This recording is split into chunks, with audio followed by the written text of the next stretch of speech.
si aming adobo nato. Dali ay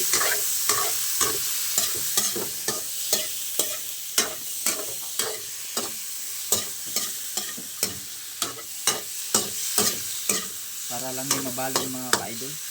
Kay mahal kaayo sig palit dito sa gawas. Mahal kaayo ang sudan. Palit kag sudan dito sa gawas. Bisag gulay 40 pesos. Gulay lang na 40. Samot og magba karne ani na sa isinta. Mo ni na kini fights na ni balonon ako sa trabaho og balonon sa eskwelahan sa Masid. Fights na para dili makapalit. Kay si Mrs. ready sa mga tatanin amo balik yaw. Donut, empanada, tapos na isyakoy para ni dito sa kantin sa eskwelahan. Bitirtihan na dahil nato ni mga ka-idol, butangan na nato tuyo. Oo, butangan nato tuyo. Di nato daghanon kaayo. Gamay ra kay para kuan lang ba. Uspit kan lang gyapon nato asin bitsin gamay.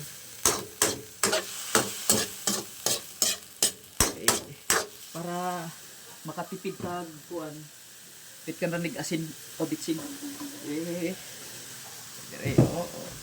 bitsin gamay asin gamay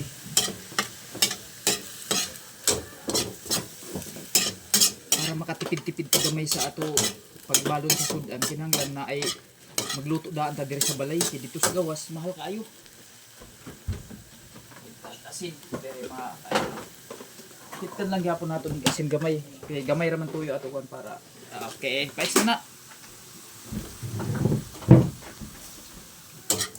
So, dali-dali nga mo ni diskarte diya mga lods.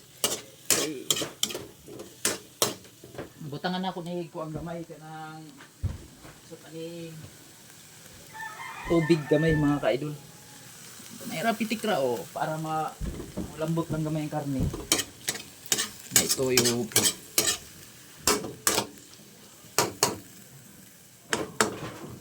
at sa nato balik